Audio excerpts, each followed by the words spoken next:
The Colorado frontier of 1878 offered few second chances for women who didn't fit society's mold. Lydia Hartwell discovered this when her mail-order groom rejected her at the train station for being black, leaving her stranded with no money and nowhere to turn. Desperate, she accepted the only job available, caring for 5 orphaned children whose previous caretakers had all fled in terror.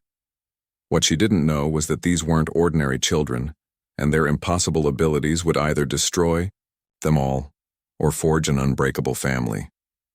Lydia would have to choose between the life she'd always wanted and the children who needed her most. The flames licked at the barn walls like hungry tongues. Smoke filled Lydia's lungs as she held the leather satchel against her chest. 5 children pressed close behind her, their shallow breaths the only sound besides crackling wood. Sheriff Morrison stepped closer, his badge catching the firelight. His men flanked him, hands resting on their holsters. The barn door gaped, open behind them like a mouth waiting to swallow everything whole. "The maps, Mrs. Hartwell." Morrison's voice cut through the smoke. "Hand them over and the children stay together." Lydia's fingers tightened on the satchel. Inside lay Mary's drawings, maps of places that shouldn't exist, gold veins buried beneath Colorado soil, water sources that could save dying towns, passages through Apache territory that no white man had ever walked. 30 seconds, Morrison said. Then these freaks disappear into the system forever. The fire crept closer. Heat pressed against Lydia's back like a warning. She looked down at the satchel, then at the children's faces illuminated by the flames. Daniel's jaw set with determination. The twins held hands, their eyes reflecting the fire. Marcus stood protectively near Mary, who clutched her drawing pad like a shield. Lydia opened the satchel. She pulled out the maps, their edges yellowed, with age and mystery. Morrison's eyes gleamed with hunger. His men stepped forward. She dropped the maps into the flames. The paper curled and blackened. Morrison lunged forward, but the maps were already ash, carried away by the wind like secrets the earth refused to surrender. "You've made a mistake," Morrison growled. Lydia pulled the children closer. "No, I've made a choice." 6 weeks earlier, the Clearwater train station had been a different kind of hell. Lydia stepped onto the platform wearing her best dress, carrying her mother's suitcase and a letter from Thomas Wheeler promising marriage and a new life. The Colorado sun beat down, mercilessly turning the wooden platform into a furnace. Wheeler waited by the station house, tall, broad-shouldered, everything his letters had promised. Until he saw her face. His expression shifted like clouds covering the sun. The promise in his eyes died. "You're not what I expected," he said. Lydia's heart hammered against her ribs. "I'm Lydia Hartwell from your letters." My letters were for a white woman.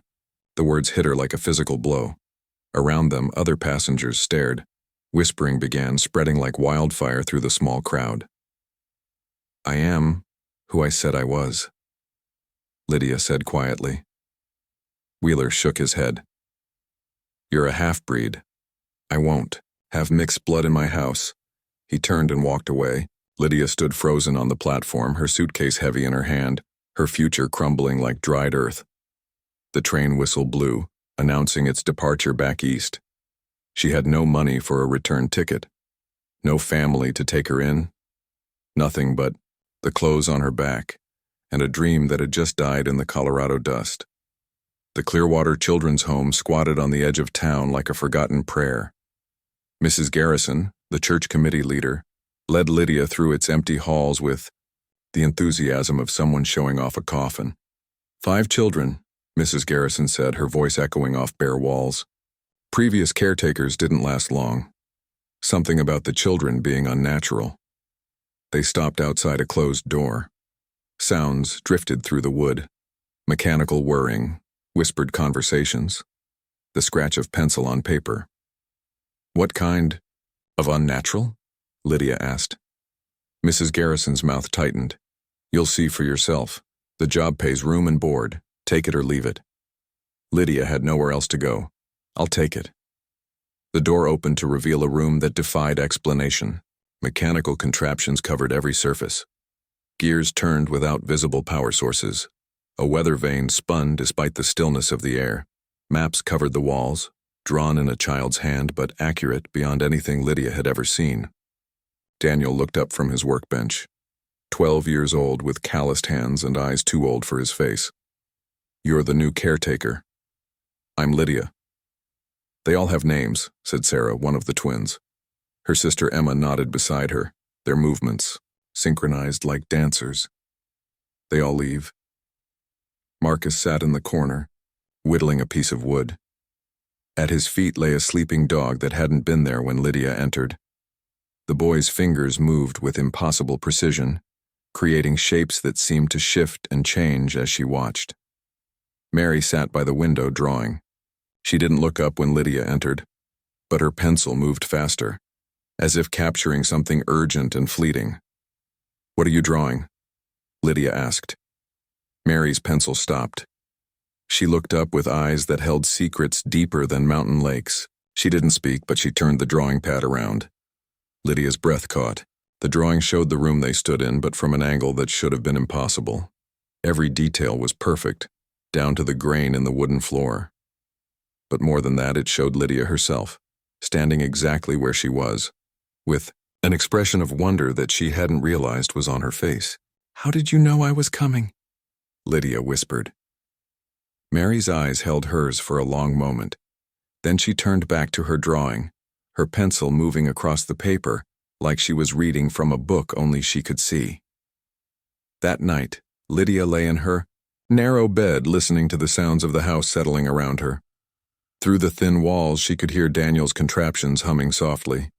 The twins whispered to each other in voices too low to understand. Marcus moved through the halls like a ghost, checking on animals that appeared and disappeared like miracles. And Mary drew by moonlight, her pencil scratching against paper with the persistence of rain against a roof. Lydia closed her eyes and tried to sleep. Tomorrow would bring new challenges, new mysteries.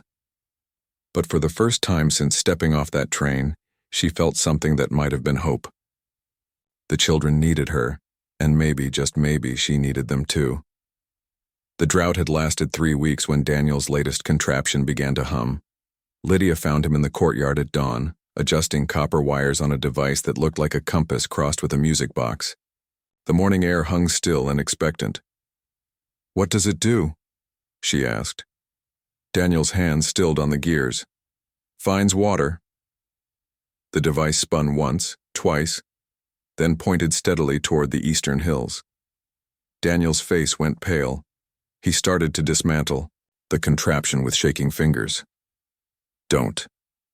Lydia knelt beside him. "Show me."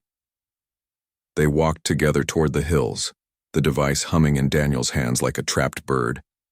It led them to a patch of earth that looked no different from any other. Daniel set the device down. It spun faster, its hum rising to an almost musical note.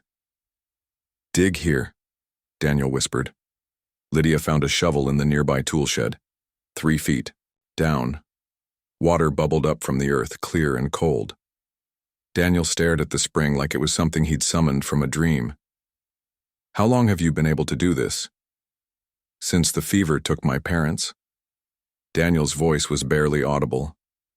"Since I woke up alone and everything metal started talking to me." Lydia reached out and touched his shoulder.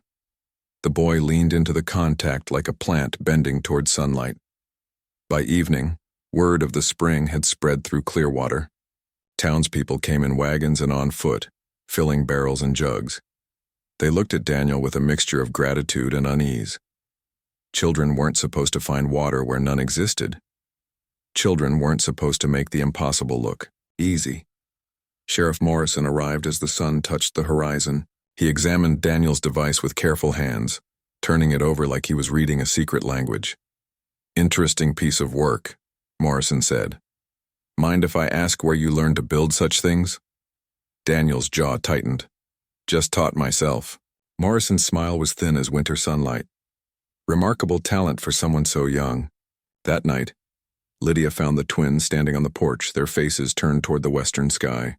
Storm clouds gathered on the horizon, but the air remained still. "Rain tomorrow," Sarah said. Heavy rain, Emma added. The weather glass says, clear skies for a week, Lydia observed. The twins looked at her with identical expressions of patient certainty. Rain tomorrow, they said in unison. The storm hit at noon the next day. Rain fell in sheets, turning the dusty streets into rivers of mud. Lydia found the twins in their room drawing pictures of the storm with colored pencils. Every detail matched what was happening outside their window. How do you know? Lydia asked. Sarah looked up from her drawing. The sky talks. Not with words, Emma added. With feelings. What does it feel like now? The twins exchanged a glance. Worried, Sarah said softly. About what? About the man who watches us, Emma whispered. Through the rain-streaked window, Lydia saw Morrison sitting in his wagon across the street. He'd been there for an hour, watching the house with the patience of a hunter. Marcus found her in the kitchen that evening, his hands gentle on a wounded sparrow. The bird's wing hung at an odd angle, but under the boy's touch it began to flutter normally. They're afraid of us, Marcus said without looking up. Who? Everyone. The sparrow flew from his hands to perch on the windowsill. The animals feel it too. Fear spreads like fire. Lydia watched the bird preen its feathers. What happened to your family? Marcus's hands stilled. Cholera took them. I survived because the animals warned me to stay away from the water. Nobody believed a 9-year-old boy could know what the horses were saying. But you did know. I've always known. Marcus's voice was heavy with exhaustion. Sometimes I wish I didn't. Mary remained the mystery. She drew constantly, her pencil moving across paper like she was tracing the lines of a world only she could see. Her drawings showed places that shouldn't exist but felt familiar. Underground chambers beneath the town, hidden passages through the mountains, caves filled with golden light. Lydia tried to speak with her, but Mary's silence was complete. The girl would look up from her drawings, study Lydia's face with ancient eyes, then return to her work. Sometimes she would tear out a page and hand it to Lydia. Always the drawings showed truth. A map of the house revealed a hidden room behind the kitchen wall. A sketch of the town square predicted exactly where the new well would be dug. A drawing of the cemetery showed graves that hadn't been dug yet, but would be before winter's end. The children tested Lydia in small ways. Daniel's contraptions would malfunction when she was watching, gears jamming and springs snapping. The twins would predict weather that didn't come, their eyes watching for signs of doubt. Marcus would claim the animals were saying things they weren't, testing whether she would believe or dismiss. But Lydia had learned to read the deeper currents.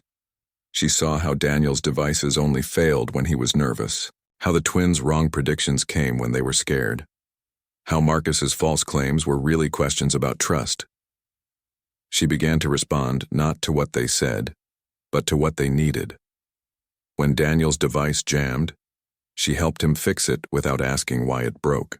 When the twins predicted sunny skies during a storm, she packed a picnic anyway. When Marcus claimed the horses were restless, she helped him calm them even though they seemed peaceful. Slowly, the tests stopped. The children began to trust. But the town's suspicion grew. Morrison visited twice more, asking careful questions about the children's backgrounds.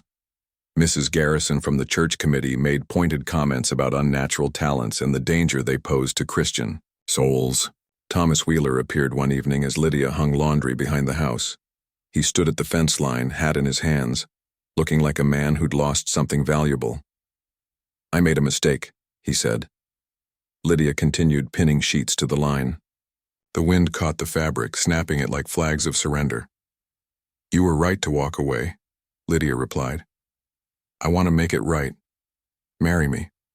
I'll provide for you and the children. Lydia's hand stilled on the clothespins. What changed? Your mind? Wheeler stepped closer to the fence. People talk about the children's abilities, about what they might be worth to the right buyer. The truth hit Lydia like cold water. Wheeler didn't want her. He wanted the children's gifts. She resumed hanging laundry, her movements deliberate. and calm. The children aren't for sale. Everything's for sale if the price is right. Lydia turned to face him. Not everything. Wheeler's expression hardened. You'll regret this. He walked away, his footsteps echoing in the evening air. Lydia watched him go, then looked up at the house. 5 faces peered down from the windows, having witnessed the entire exchange. That night, Mary approached Lydia's bed. She held out a drawing, her eyes wide with urgency. The picture showed the 5 children scattered like leaves in the wind. Empty beds, closed doors, silence where laughter used to live. Mary's lips moved, forming words she hadn't spoken in months. The maps in my head show us scattered like leaves. Lydia pulled the girl close, feeling the weight of prophecy in her small frame. We won't let that happen. But even as she spoke, Lydia wondered if promises were enough to hold back the storm that was coming. The church committee gathered like crows around Carrion.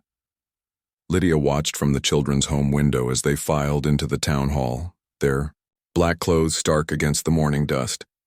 Mrs. Garrison led them, her spine rigid as a fence post. Daniel worked at his bench, his latest creation taking shape under careful hands. A communication device, he'd told her. Something to link them all when words weren't enough. The gears clicked with mechanical precision, but his fingers trembled. They're going to separate us, he said without looking up. Lydia moved away from the window. Not if I can help it. You can't fight the whole town. The twins sat by the cold fireplace, their hands moving in practiced synchronization as they wove grass into patterns. Their movements had grown more urgent over the past days, like they were trying to capture something that kept slipping away. 3 days, Sarah whispered.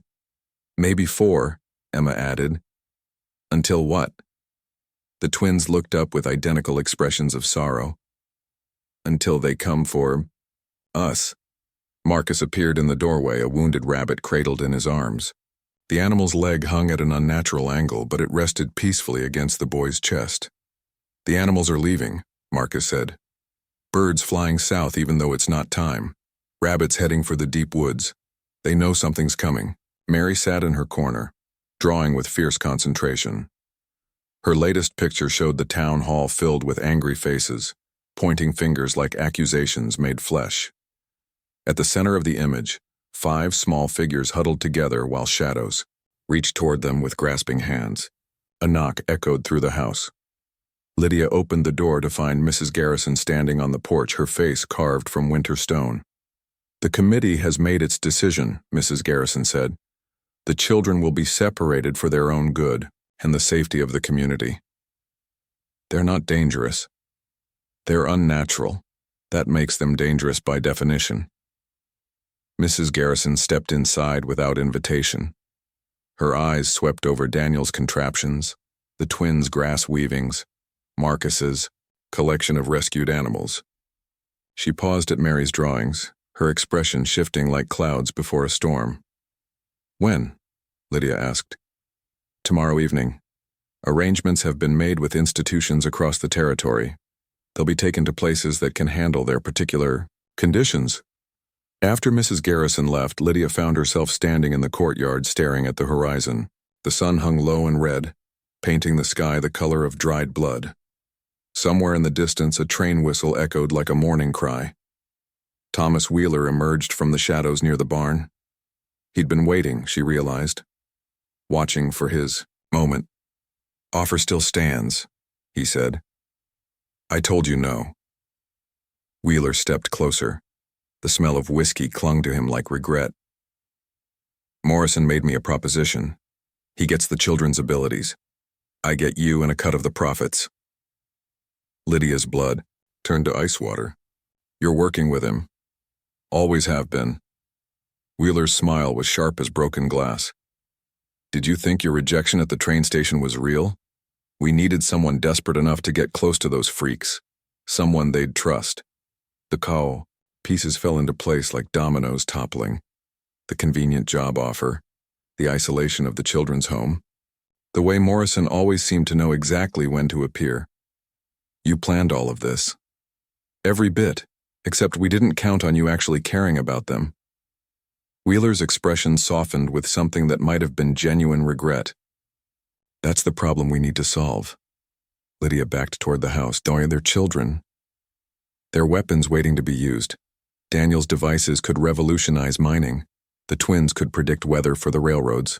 Marcus could control livestock across the territory. And Mary's maps could open up lands that have been closed to white settlement for decades. You're talking about slavery. I'm talking about progress. Lydia reached the porch steps. Behind her, she could feel the children listening through the thin walls. Their silence was heavy with understanding. What's it going to be? Wheeler asked. Cooperation or force? Neither. Wheeler's hand moved toward his coat. Don't make this harder than it needs to be. The barn door creaked open. Morrison stepped out with 2 deputies, their hands resting on their gun belts. They'd been waiting, too. The whole conversation had been theater, designed to give her the illusion of choice. Mrs. Hartwell, Morrison called. Step away from the house. Lydia remained on the porch. The children are under my protection. Not anymore.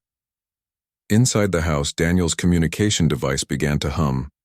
The sound was barely audible, but Lydia felt it in her bones. The twins appeared at the window, their faces pressed against the glass. Marcus emerged from the barn's far side, moving like a shadow-given form. Animals began to gather around him. Dogs from town, horses from the nearby ranches, birds that should have flown south but hadn't. Mary stepped onto the porch beside Lydia. She held a drawing in her small hands. The picture showed this exact moment, but with one crucial difference. In Mary's drawing, Mrs. Garrison stood with them instead of against them. You're too late, Mary said softly, her first words in front of strangers since her parents died. Morrison frowned. Too late for what? A carriage approached from town. Mrs. Garrison sat in the driver's seat, but she wasn't alone. A man in a dark suit sat beside her, legal papers visible in his hands. I've changed my mind about the children, Mrs. Garrison announced as the carriage stopped. They'll be staying with their new legal guardian. She climbed down from the carriage with careful dignity. The man in the suit followed, his briefcase clutched like a shield. This is Mr. Hendricks from the Territorial Court, Mrs. Garrison said. He has adoption, papers signed by Judge Crawford himself. Morrison's face darkened. You can't do this. I can, and I have. Mrs. Garrison's voice carried the weight of absolute conviction. These children deserve a chance at a real family. Wheeler stepped forward. The committee voted. The committee changed its vote. Unanimously. Mrs. Garrison met Wheeler's gaze without flinching. Seems several members had second thoughts about condemning children for gifts they didn't choose. Morrison's hand moved toward his gun. Those papers aren't worth the ink they're written with. Daniel's device hummed louder. The twins moved away from the window. Marcus whistled once, sharp and clear. Every animal within a mile radius began moving toward the children's home. Mary looked up at Lydia with eyes that held the weight of prophecy. Now we run. The communication device's hum became a wail. The twins began to speak in unison, their voices rising like an incantation. Marcus's whistle turned into something wild and primal. Animals converged from every direction, creating chaos in the gathering darkness. In the confusion, Lydia gathered the children close. Mrs. Garrison pressed a small bag into her hands. Money, Lydia realized. Enough to start over somewhere else. The barn, Mrs. Garrison whispered urgently. There's a wagon waiting behind it. They moved as one through the chaos of animals and shouting men. Daniel's device guided them like a beacon. The twins predicted every obstacle before they reached it. Marcus kept the animals between them and Morrison's deputies. Mary led them through paths that shouldn't have existed but did.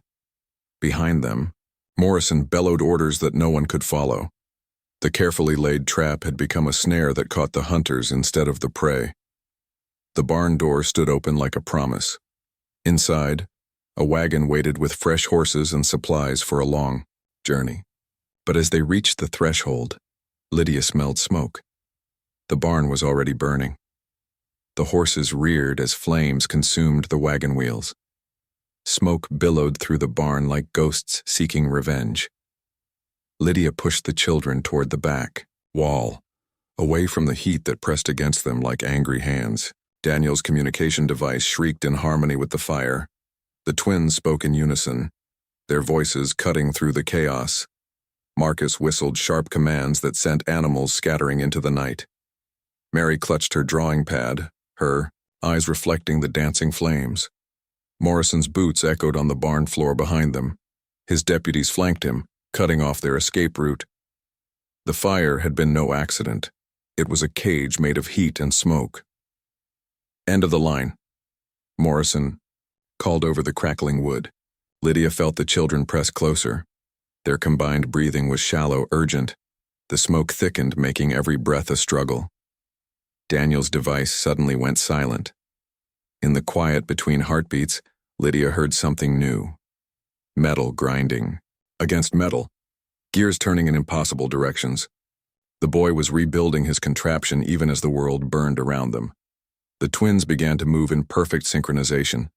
Their hands wove patterns in the air, and the wind responded. Fresh air flowed through cracks in the barn walls, creating pockets of clarity in the smoke. Marcus whistled once, long and low. Every horse within 5 miles began to run toward the barn. Their hoofbeats drummed against the earth like thunder approaching. Mary looked up at Lydia. Her small hand reached out, pressing a folded paper into Lydia's palm. A map. Not of where they were, but of where they needed to go. "Now," Mary whispered. Daniel's rebuilt device erupted with sound. Not the mechanical hum from before, but something wilder. Steam pipes burst in the barn walls.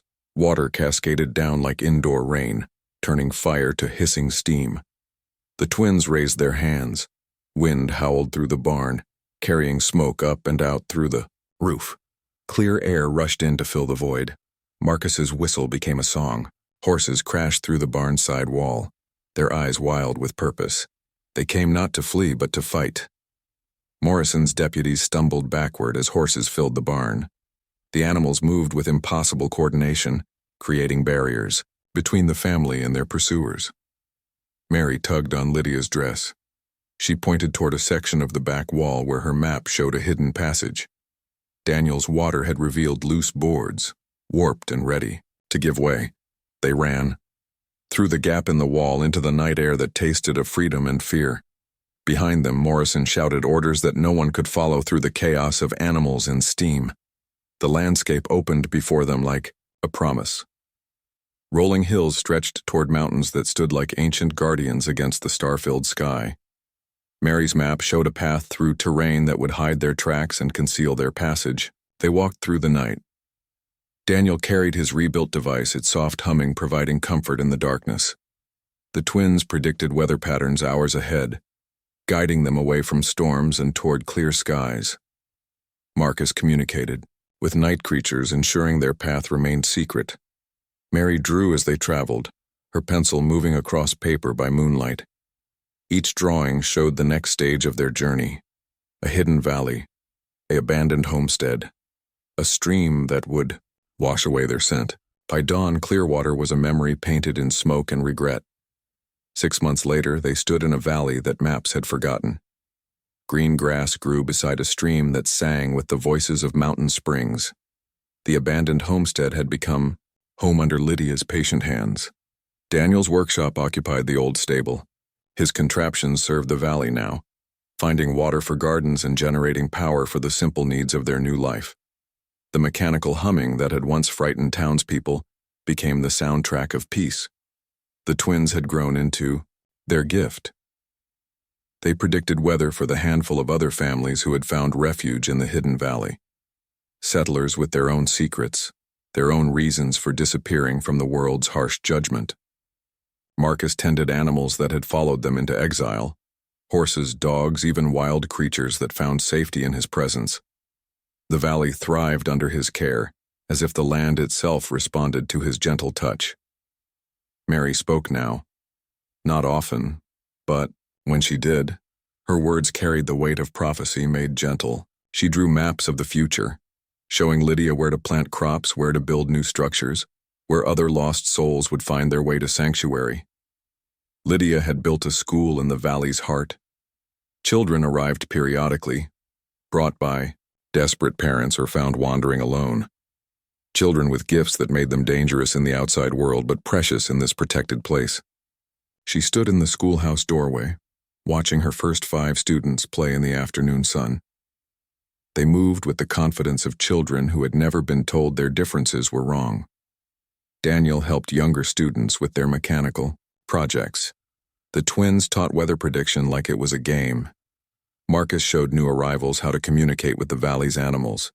Mary drew pictures for children who couldn't yet read, her maps showing them that they belonged somewhere. A letter arrived with the weekly supply run, forwarded from address to address, following a trail that had taken months to complete. Lydia recognized her sister's handwriting on the envelope. Inside, news from the world she'd left behind. Their mother was dying. The woman who had abandoned Lydia for being too dark, too different, too much of a reminder of choices made in shadows, wanted reconciliation. The letter outlined an inheritance. Money enough to live comfortably anywhere in the country. Property in respectable cities. Social position that would open doors previously closed. Everything Lydia had once believed she wanted. She read the letter aloud to the children during evening study time. They listened with the patience of people who had learned to trust her completely. When she finished, silence filled the schoolhouse like held breath. Daniel spoke first. "You could go back. You could have the life you planned," the twins added in unison. Marcus looked up from the wounded bird he was tending. "We'd understand." Mary approached with a drawing in her hands. Not a map this time, but a portrait. It showed Lydia as she was now, surrounded by children whose faces glowed with belonging. The woman in the picture looked nothing like the desperate bride who had stepped off a train in Clearwater. This woman's eyes held purpose instead of hope, strength instead of dreams. "You saved us," Mary said softly. "But we saved you too." Lydia folded the letter carefully. She walked to the stone fireplace that heated the schoolhouse, the same fireplace where she taught children that some things were worth protecting and others worth discarding. The flames welcomed the paper like an old friend. Lydia watched her sister's words curl and blacken, watched the promise of her old life turn to ash and smoke. She looked at the 5 faces that had taught her what family really meant. Children who had chosen her when the world rejected them both. A family forged, not by blood or law, but by the simple decision to care for each other when no one else would. The fire crackled in the growing darkness. Outside, the valley settled into night sounds, safe sounds, home sounds. The fire feels warmer when you burn the right things. And that is all to the story for now. Please let me know where you are tuning in from. Perhaps we will create a story there. Consider liking this video and subscribing to our channel. And if you enjoy our content, click this video on your screen. I promise you, it's worth watching. See you tomorrow.